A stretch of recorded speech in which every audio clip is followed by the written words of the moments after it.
Well, I've entitled this message today, Time to Wake Up. A few weeks ago, we had our daylight savings time where we sprung forward. I think they're back at the whole, do we want to continue moving forward and falling back, or do we want to continue just constantly on one time zone? That's fine, but that's not what we're going to talk about today. We're all aware that COVID has drastically changed our lives. And I was talking last week, what made me think about this particular message is I was speaking with some students and that were here last week, and I talked to them about getting back into classroom. And if anything we've learned is COVID has changed so many things in our lives, and not always necessarily for the better. And talking about personal learning, I've talked to some teachers, and they're thankful to be back in the classroom. Online learning presented a whole new set of challenges for the teachers and the students alike.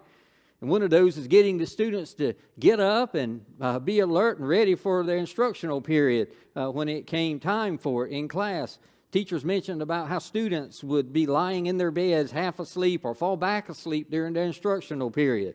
Many have had to set guidelines like get up, set your clock, get up at a certain time, get dressed, eat your breakfast before class started, have all your learning resources available, just like going to school. And in some cases, they said that once studious students became not so studious anymore. So what changed? Well, COVID did. They were no longer forced to make the same preparation and effort that they once did to get up to get ready to go to school. School now came to them right where they were in the comfort of their own home or their room or even in their own bed, as we mentioned. COVID became an excuse to avoid the effort that they once made. And as a result, many became growingly complacent. Dare we even say lazy? Well, a report that came out earlier this year that was released by the state said as many as 30% of the students in our state were in jeopardy of failing their current grade. And so they began the efforts of trying to get students back in the classroom where they could help get them back up to speed, hopefully. But friends, COVID has had a negative effect in so many ways, not only in students that are in school from kindergarten through college, but also in the church. Many have been lulled to sleep with inactivity for so long that they no longer return to full-time service at all anymore in the church. Sadly, many of our smaller congregations around the country have closed altogether, never to reopen. Now, we can blame COVID if we want to, but I believe many of the churches are guilty of the same thing that the teachers and professors say that they're dealing with, and that is that we just flat out fell asleep. And so they began to nod off long before COVID, these churches did, and COVID was just afforded them the opportunity to go into full-fledged slumber or even hibernation. There was a church in the Bible that was once influential and effective. Yet they forgot their purpose, and ultimately they themselves were forgotten by most people. And so as we continue our series of messages that we've been in over this past month, in his own words, we're going to listen to what Jesus has to say as he talks to a church at Sardis and tells them it's time to wake up. Today we learn 3 lessons that we will apply to our lives as a church. And so be turning over to Revelation chapter 3, as we'll be there in just a moment. As Christ gives this message to the 7 churches in Asia Minor, the church at Sardis received one of the most severe rebukes. And today, some historians call Sardis the city that died. Even today, Sardis is just a pile of rubble and ruined, and it's not even inhabitable if anybody wanted to. It's just dust and ashes. And they became a testimony of the truth of Christ's word in Revelation. Sardis is one of the largest and most wealthy cities of their time in the region that they lived in. It was founded about 1200 BC because of the discovery of gold and precious metals that were there during that time. It existed during much of the time that we read about in the Bible. Sardis was also a city of great influence. Even today, you and I are influenced by at least one of its innovations. As hard as coins are to come by during COVID, it was all due to Sardis inventing the coinage so that we could exchange monetary before that, what happened was people would weigh out certain precious metals for payment. They would even scrape off coins if it had been mashed down in weights and measures. But now they've got coins they can exchange simply to buy and purchase things. Well, we're going to read this morning that Sardis was still strong and powerful at that time. But Jesus warned them because of their slumber, they were on the verge of ruin. So the first lesson Jesus gives us today is the time for slumber must end. Now, Revelation chapter 3, verses 1 and 2 read this way. To the angel of the church in Sardis write, these are the words of him who holds the seven spirits of God and the seven stars. I know your deeds. You have a reputation of being alive, but you're dead. Wake up, strengthen what remains and is about to die. For I have not found your deeds complete in the sight of my God. Now, I want us to stick with this idea this morning of school and that theme as we go throughout this message. And just stay with me a few minutes and you'll see where we're going. I asked a couple of young people, as I mentioned earlier last week, if they were enjoying in-person learning again. Did they like being back in the classroom? And I got some unexpected responses, to be honest. I was expecting them to say, yes, I'm so excited to finally be able to go back to school. I love it. We've been home too long. I'm ready to get back. But the response that I got was a shrug shoulder. Yeah, I guess so.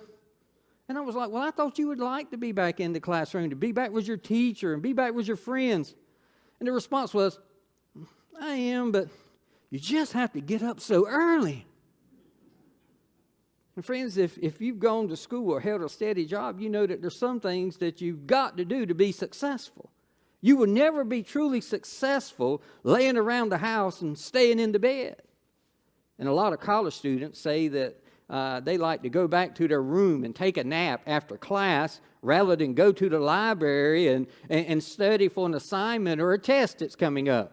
Then when those assignments and tests come due, they wonder why they got such a poor grade or failed them altogether. And it's just a direct lack of effort and preparation. They didn't put in the effort. They didn't prepare for what was coming. And as a result, they didn't wonder why things didn't go the way they should, the way they wanted them to go. Now let's just apply that to the church for a moment. I'm going to say that a lot of failing ministries within our churches are a direct result of the lack of preparation and effort. Too many churches are struggling to fill much needed areas of ministry because many of its members have awakened to the realization that ministry will do itself. We know that's not true. Sunday school started back this morning, and it's a perfect opportunity to not only join a class and to learn and grow in the Lord, but it's also a perfect opportunity and a way to exercise the gift God gave you in teaching. There's great teachers among the church. You know why many people don't step up and teach a class? It's a long commitment. You can't teach just today. You've got to get into it. You're going to have to be in the Word. You're going to have to be studying. You're going to have to have a great desire to grow yourself and help grow other people. Same goes for our children's and youth ministries, our worship ministry, our media ministries within the church. It could go on and on and on, couldn't it? And we wonder why the church is not more successful as a whole. And oftentimes when the churches around can look in their failings, they can often look within the pews themselves and find why our churches fail. It takes a serious commitment to say, I'm going to make this ministry a focal point of my life. I'm not only going to think about it on Sunday when it's time for church, but I'm going to be thinking about it throughout the rest of the week as I prepare for my time of service. It's not simply about choosing to attend Sunday school or not, or teach a class or not, or help with children or not, or come to worship, team practice or not. It's about being awakened to the bigger understanding that your slumber must end if you're going to have a proper relationship with Jesus. Now here's why I can say that. Because Jesus' next lesson is, if you sleep too long, you'll miss the bus. Huh? Listen to what he says. In Revelation chapter 3, verse 3 says, remember, therefore, you have received what you have received and heard. Obey it and repent. Why would he throw that in there? But if you do not wake up, I will come like a thief, and you will not know at what time I will come to you. Let me tell you a story about when I was young. Maybe some of you can relate to this. I primarily grew up in a small town in eastern North Carolina. The town's name was Maysville. When we moved there when I was 11 years old, the population was 1,000 people. The most recent statistics that I could find from the census back in 2018, you know what the population is there now? 962. It's a growing, bustling place, let me tell you. It always was. We always boasted of being the one place in town that had a working stoplight. It was the only working stoplight in town. All the other little townships could boast a flashing caution light maybe, or even a flashing little red light. But we had one that went from red to yellow to green. Boy, we were just uptown. And we weren't even the county seat. But you know where that stoplight was? It was located at the intersection of Highway 17 and Highway 58. You know why it was there? It was a major traffic thoroughfare as people went to the beach, as they went down to the Emerald Isle, Swansboro area. And so as a result of that, there needed to be a way to direct traffic properly to get there. There had been so many accidents. But what happened to that town? They just never really grew. They had larger towns and cities on either end of them, north and south, Jacksonville, North Carolina, and all the military that are there, and Camp Lejeune, and Camp Geiger, and New River Air Station, all right there. Thousands and thousands of people are there. Newbern, North Carolina, and all the thousands of people who live there. And here was this little small town, just sitting there, and we were content to be small town America and never really try to grow. You know why that was? Because people had just kind of rested on their morals. And even when growth would try to come, some of those who were among the officials of the town, when other larger corporations and companies, even such as a supermarket, tried to come to town, those little local officials would vote it down because it would cut into their little mom and pop operation they had. And most of the local business owners were on the planning boards and town boards, and you can see how the progress went. Well, get back to school. In our county where we lived, there was one middle school and one high school. Now, each little town had its own little elementary school or grade school. But when you got to where you needed to go to middle school or high school, for where we lived, it was a 1-hour ride on a school bus to get to the middle school or the high school in Trenton, North Carolina. So we'd have to get up, be ready by a certain time, because if you missed the bus, most likely you would miss school, right? And if you were by the slightest chance, get the opportunity where a parent could take you to school. Could you imagine, even by car, it was a 25-minute ride by car to get from where we live to the school. Could you imagine how many times you would hear how many times have I told you, why haven't you been up on that speech? Was going to be over and over and over again. Well, I would love to say that we never missed a bus. But there were a couple of times where we didn't get up on time. I can remember this one time where our power was out for one reason or another. And as a result of that, we had no alarm clock. And we knew before we went to bed the power was out. Mom said, y'all need to try to make sure you're up. I know you can wake up before the alarm normally goes off on the weekend, so to be sure, you need to be awake in the morning and get ready to go to school. Well, that particular morning, you guessed it, our alarm was the school bus sitting at the end of the driveway, blowing his horn, saying it's time to go. My mom jumps up. She says, oh, no, you've overslept. Everybody get up. Hurry up, get ready, get dressed. Don't worry about combing your hair. Don't worry about brushing your teeth. Don't do so-and-so. Just grab. And we've had our socks on. We were throwing our shoes on. My mom, all the while, standing at the door, waving her hand like that. Just 1 minute. Just 1 minute. Wait. And our school bus driver was gracious, and he waited. But we were told when we got on the bus, look, I waited for you today, but I can't wait because we have so far to go to get to school. If you're late again, I'll have to leave you. He was true to his word. Sometime later, we were late. For whatever reason, we overslept. And he didn't wait. He gave us his customary 3 blasts on the horn. He waited ever how long that was, 30 seconds or a minute, and he drove off. Now, sadly, this was the day that we were going to have field day at school. Pretty much everybody likes field day, even if you don't like competing in the games and getting all hot and sweaty doing those competitions. At least you gave you an opportunity not to be in the classroom and you could hang out and do things with your friends and have snacks and whatever you did. We missed out on that. We tried to get one of our parents to take us to school. They said, well, it's only field day. I'm not going to drive all the way to Trenton, North Carolina to carry you when you're not even going to be having class. We thought it was the most important day of the year. They didn't see it was very valuable to them. You see, there we were then that day, just sitting around the house, missing out because we slept too long and missed the bus. Jesus says, church, some of you have been sleeping too much. You know I'm coming back, yet you're relying on your past days of showing up, your past days of serving in some way or another in the church. And now you've gotten lazy.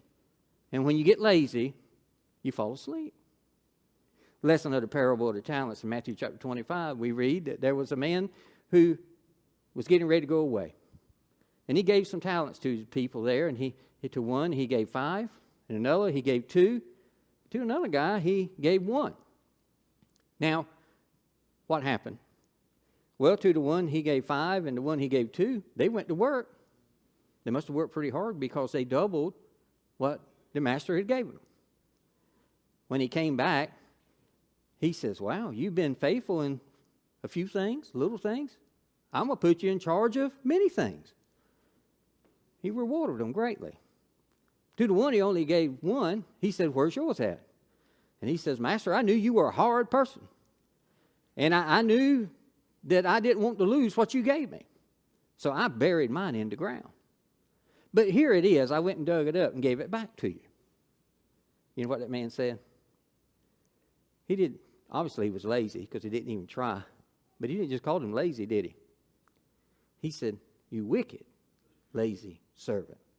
Then he says, you knew I was a hard man. You knew that I reap where I haven't planted. I mean, you knew the type of person I was going to be. And yet you didn't even try. And so what is he saying? He said, as a result of that, you're going to be put out where it's darkness and there's going to be weeping and gnashing of teeth. In other words, you slept too much. You missed a bus. Then the final lesson Jesus wants us to get this morning is this. You must wake up if you want to be counted present. Look at what he says in Revelation chapter 3, verses 4 through 6. Yet you have a few people in Sardis who have not soiled their clothes. They walk with me, dressed in white, for they are worthy. He who overcomes will, like them, be dressed in white.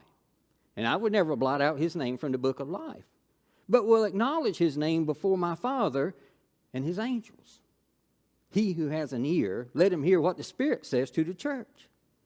Now, I would love to say I didn't miss any days of school growing up. And for you young people sitting in here, this is going to be a confession of your preacher. I wasn't the one who used all of my absent days from school because I knew I had so many that I could miss. But neither was I the one who never missed a day of school. And I didn't like them people. You know the people I'm talking about. Every year there would be an awards thing at the end of school. And it seemed like for whatever reason they would be the first ones called up to be acknowledged for never missing a day of school all year. Some of them had gotten awards for being so many years attending school without missing a day. And even others, as they got closer to the end of their academic career, got awards for never missing a day from public school. And so I'd sit there, and I would wait as they acknowledged them, and wouldn't you know it, it seemed like it was always those same people that also got called up 23 other times for making the principal's list, getting the honor roll, achieving some type of accolade from some club or beta unit or something like that around the world, and scholars, and you just name it. It just went on and on and on. And there I was, sitting there in my seat, waiting for them to get to the time where they would call up all the students who still had 5 absences left on their days if not missed for the end of the year. And they always seemed like the assembly ended before they ever got to my group of people. Now, you know what it made me do? It made me sit there and think, wonder how many days of school's really left. I still got a few days to burn. I wish I had really applied myself during that time. Years later, when I decided to go to Bible college, I had to get an education to even go to college. Then I had to really apply myself and learn and really put myself into it. And rarely ever did I miss a day of school because I was hungry for the Word of God and I was hungry for what He was going to do in my life, and I just wanted to be used by Him. But if I had had that same mentality that I did back in the day, I could have passed college. I'm pretty sure I could have squeaked by and begged for some mercy from a professor here and there and got enough on a little bit of a half a point on a grade here or maybe a point or so on a grade there. But you know what that would have proved? Jesus really wasn't as important to me as what I said He was. And that's where we find ourselves today as a church, isn't it? We've got to stop and ask ourselves, how important is Jesus? Well, there was a friend of mine who one semester when we were in high school, he fell asleep in class all the time. It wasn't a gradual nodding or drifting off, about like maybe some of you are doing this morning. It was a deliberate thing. I mean, he would just try to sleep through class. He hated this particular class, and he would take his notebook and he would take it and stand it up on his desk like this and put his head down behind it like that was going to do anything and lay his head on the desk. I'm working, when the teacher would call out to him. His teacher would say, put your books down, set up, pay attention, listen to what I'm telling you. You got a test coming up here soon. You better pay attention. After repeatedly doing that, she decided that she would go talk to the principal. Now, my friend, I said, you're going to get in trouble. She's down there talking to the principal. I don't like this class. And I'd stay home. I would leave early if I could, but my parents won't let me leave early. And if I skip school, I'll get in trouble, and my dad will beat me. I get a spanking for that. So I'm just his best way around it was he's going to try to sleep through the class.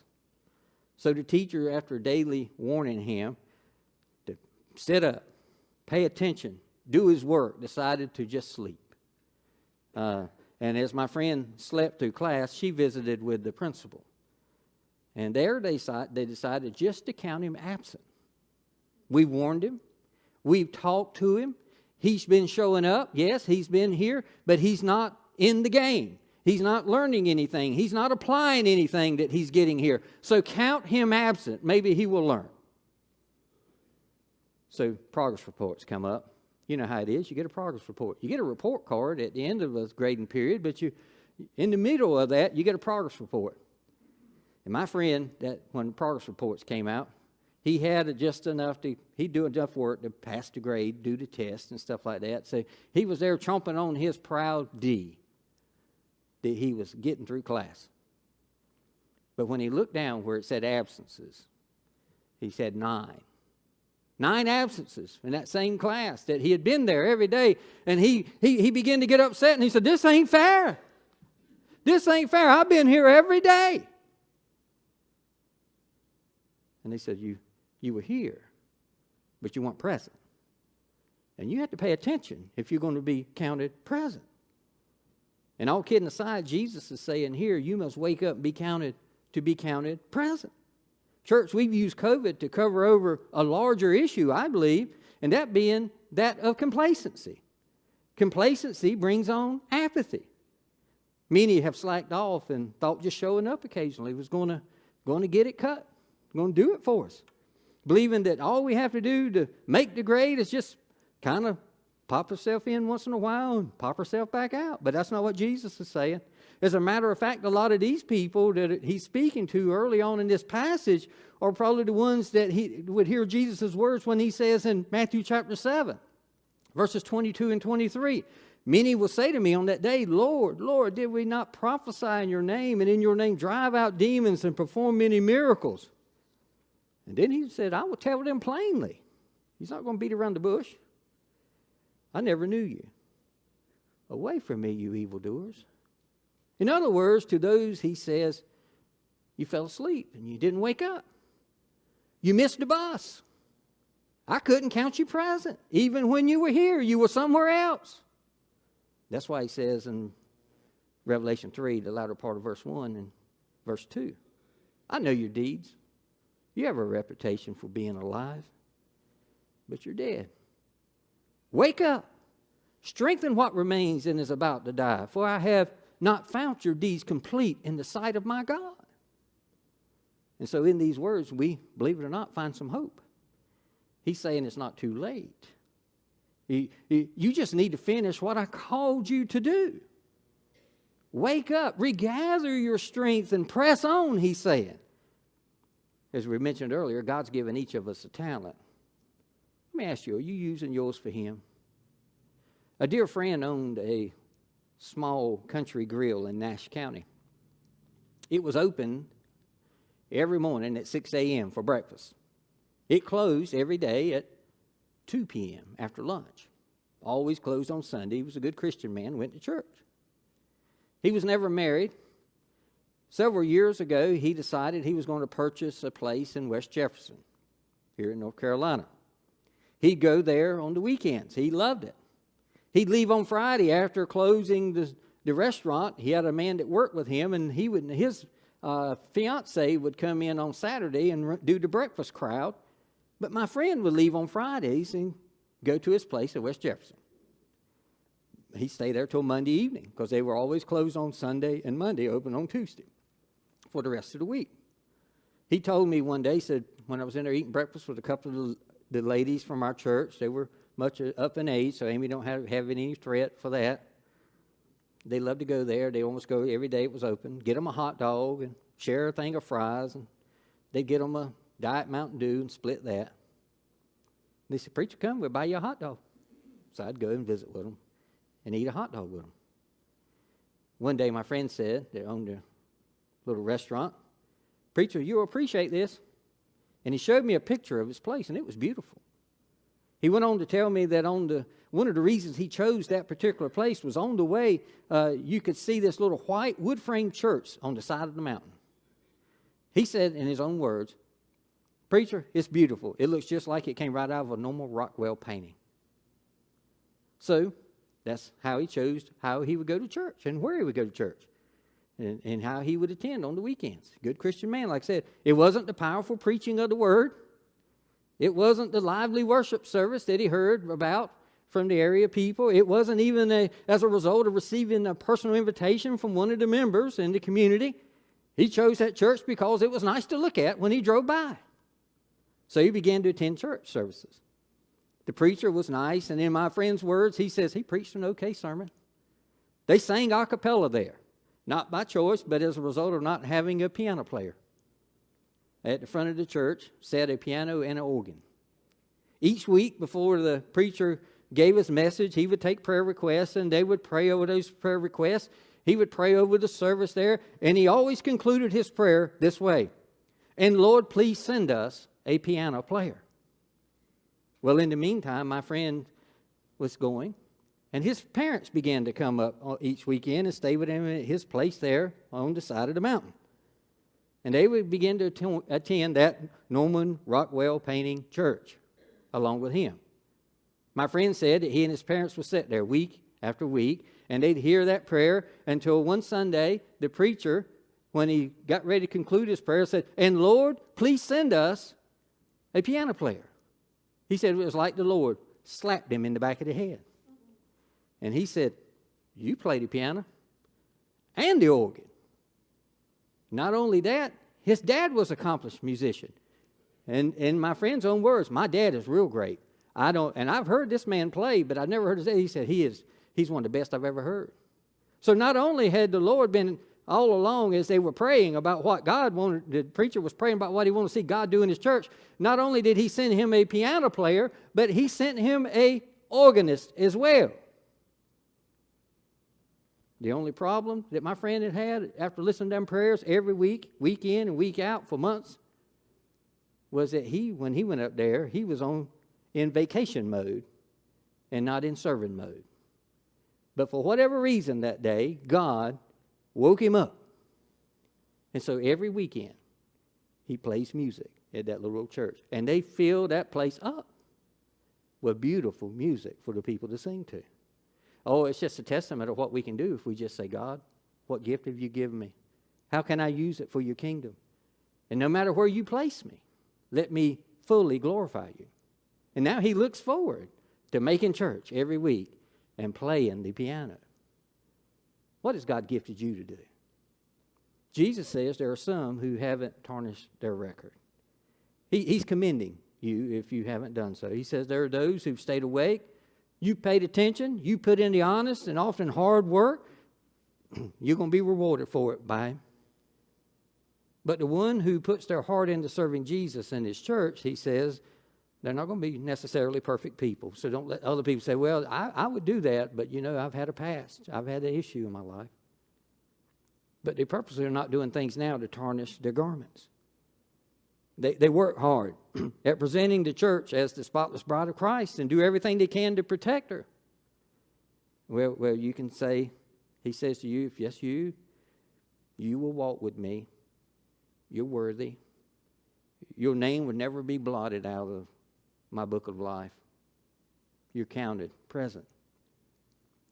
Revelation chapter 3, verse 6. He who has an ear, let him hear what the Spirit says to the churches. My question today is, dear friends, are you listening? Well, if you're here or watching at home, are you listening? What is the Spirit saying to you?